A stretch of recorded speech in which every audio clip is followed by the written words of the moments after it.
Assalamualaikum warahmatullahi wabarakatuh. Auzubillah, bismillah, walhamdulillah.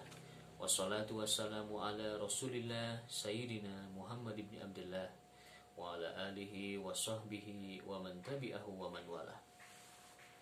Jamaah yang dimuliakan oleh Allah subhanahu wa ta'ala, pada kesempatan yang barokah ini saya akan menyampaikan sebuah materi yang diambil dari kitab Nasaihul Ibad karangan Syekh Nawawi Al-Bantani. Bagi siapa saja jamaah yang memiliki kitab ini di rumahnya masing-masing, kita bisa simak bersama-sama. Alangkah lebih baiknya jika kita memulai pengajian, memulai materi, kita berdoa dulu, mohon kepada Allah agar kita mendapatkan ilmu yang barokah dan bermanfaat. Amin ya rabbal alamin. Bismillahirrahmanirrahim. Allahumma shalli ala sayyidina Muhammadin wa alihi washabihi ajmain. Rabbana atina min ladunka rahmatan wa hayyi' lana min amrina rasyada. Rabbi zidni ilman warzuqni fahma. Rabbi shrah li sadri wa yassir li amri wahlul 'uqdatan min lisani yafqahu qawli. Bismillahirrahmanirrahim. Kitab Nasaihul Ibad. Kita mulai pengajian kita dari muqaddimah. Bismillahirrahmanirrahim.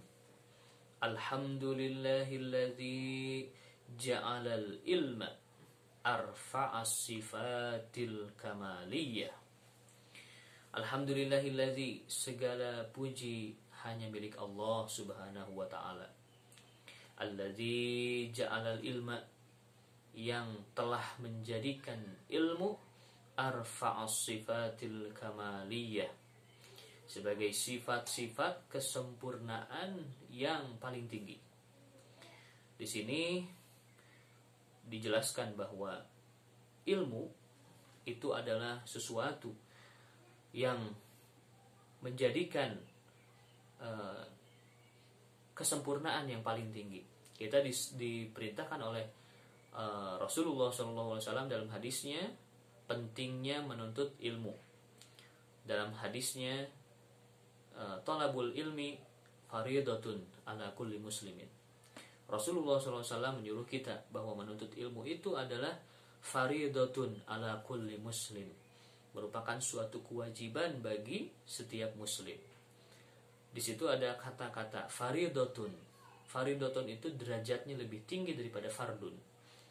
Ya, jadi betul-betul ya, kalau misalkan sholat, puasa Ramadan itu fardun, tapi ini faridatun. Ilmu itu faridatun, lebih tingkatan derajatnya. Ya, kewajibannya itu harus kita laksanakan. Kenapa? Karena ibadah tanpa ilmu itu sia-sia. Ibadah tanpa ilmu itu tidak diterima, ya, tidak diterima oleh Allah Subhanahu wa taala. Contoh misalkan kita berwudu, ya. Dalam rukun wudu yang keenam di situ disebutkan rukun wudu itu tartib, ya, berurut. Nah, tapi kalau misalkan kita tidak tahu akan ilmunya, ya, tidak berurut, misalkan kita wudunya muka dulu, muka dulu, kemudian rambut, ya, acak-acakan nih, tidak berurut. Nah, tanpa ilmu karena tidak tahu, nah maka wudunya tidak sah, wudunya tidak diterima oleh Allah Subhanahu wa taala. Salat misalkan, ya, salat tanpa niat dalam hati, ya, tidak pakai niat, ya, atau misalkan bacaan salat tidak membaca Al-Fatihah, ya, tidak akan diterima. Sebab apa? Kita harus tahu mana yang di situ rukun, mana yang di situ sunnah, ya, syarat sahnya, syarat wajib, ya, yang membatalkan dan sebagainya yang banyak itu. Nah, dengan menuntut ilmu, ya, tanpa kita menuntut ilmu kita tidak akan tahu. Makanya apa? Status menuntut ilmu itu adalah fardhotun, ya, di atas fardun, ya, di atas fardu, ya, fardhotun. Banyak hadis yang menerangkan tentang keutamaan menuntut ilmu. Contohnya misalkan dalam kitab Tankihul Qaul yang itu syarahnya ya, matannya Lubabul Hadis. Di situ dikatakan bahwa Rasulullah SAW bersabda, utlubul ilma, ya, utlubul ilma fa innal malaikah tadau ajnihataha li talibil ilmi ridhaun bima yatlub. Tuntutlah oleh kalian semua ilmu. Fa innal malaikah, karena sesungguhnya malaikat tadau ajnihataha, akan membentangkan sayapnya li talibil ilmi, bagi siapa saja yang menuntut ilmu, ya, ridhaun, karena ridho, bima yatlub, apa yang dia cari, apa yang dia tuntut, yaitu ilmu. Jadi malaikat sampai membentangkan sayapnya. Maksudnya apa? Maksudnya memuliakan menuntut ilmu, ya. Orang yang menuntut ilmu tuh berjalan di atas bentangan sayap malaikat. Saking mulianya orang yang menuntut ilmu. Seperti ada lagi ketika Nabi Adam, ya, memakan buah khuldi, ya. Pakaiannya semuanya lepas, ya, kecuali mahkota di kepalanya Nabi Adam, ya, dan Siti Hawa. Kenapa mahkotanya tidak lepas, ya, ketika memakan buah khuldi? Karena di situ Allah memuliakan akalnya, ya, memuliakan akalnya Nabi Adam, ya, karena di dalamnya adalah banyak ilmu, ya, di dalamnya penuh dengan ilmu-ilmu yang diajarkan oleh Allah Subhanahu wa taala. Ya, dalam firman-Nya kan wa 'allama Adama asma'a kullaha. Nah, Allah mengajarkan Nabi Adam segala macam, ya, segala macam, ya, istilah-istilah yang ada di surga. Allah mengajarkan Nabi Adam semua yang ada ya, ilmu-ilmu yang ada di langit dan di bumi, ya, semuanya. Bahkan disebut juga Nabi Adam itu adalah seorang nabi yang paling pintar sejagat raya, ya. Bahkan ketika Allah memuliakan Nabi Adam, ya, Allah memerintahkan kepada para malaikat semuanya untuk bersujud, ya. Wa iz qulna lil malaikati isjudu li Adam, ya. Tatkala Allah berfirman, wa iz qulna lil malaikah, tatkala Allah berfirman kepada malaikat isjudu, ya, wa iz qulna lil malaikati isjudu, ya, li Adam, untuk bersujud kepada Nabi Adam. Fasajadu, maka mereka semua bersujud, illa iblis, kecuali iblis, ya, laknatullah alaih.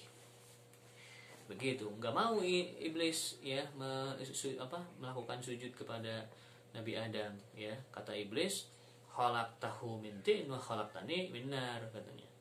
Dia diciptakan dari tanah sedangkan aku dari api, ya. Dia menganggap bahwa unsur api itu lebih tinggi daripada tanah, ya. Tanah itu kan yang diinjak-injak, tanah itu hina, begitu anggapan iblis. Dari situlah iblis dikeluarkan. Nah, ini sujud, bentuk sujud, perintah sujud Allah dari Allah kepada malaikat, ya, itu bukan sujud menyembah, ya. Itu adalah sujud penghormatan, ya, kepada Nabi Adam. Begitu. Inilah yang menandakan bahwa orang yang memiliki ilmu itu adalah mulia. Bahkan Allah berfirman dalam surat Al-Mujadalah, siapa saja yang menuntut ilmu maka akan dinaikkan derajatnya, ya. Banyak hadis-hadis yang menerangkan tentang keutamaan menuntut ilmu, ya, bisa kita baca, ya, bisa kita lihat, ya, bagaimana betul-betul orang yang berilmu itu memiliki kemuliaan di sisi Allah Subhanahu wa taala. Wa asyhadu an la ilaha illallah wahdahu la syarikalah. Dan aku bersaksi bahwasanya tidak ada ilah, tidak ada Tuhan illallah, melainkan Allah.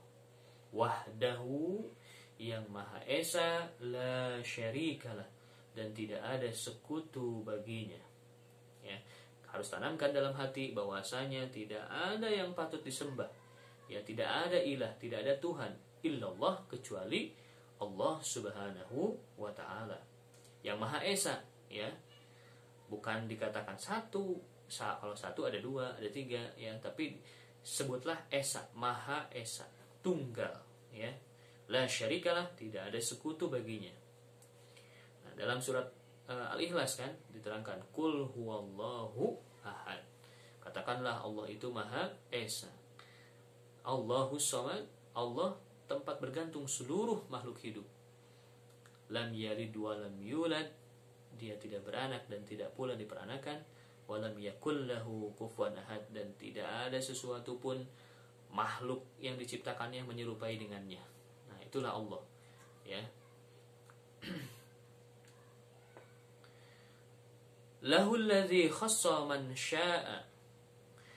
Dialah Allah yang mengistimewakan man syaa, siapa saja yang dikehendakinya, min ibadihi, dari hamba-hambanya, bil masiri al hukmiyah, dengan sunnah hukum, ya. Jadi Allah zat yang telah mengistimewakan orang-orang yang Allah kehendaki, ya, di antara hamba-hambanya dengan sunnah hukum, ya. Banyak orang-orang yang berilmu itu, masya Allah, ya. Man yuridillahu khairan yufaqihu fiddin.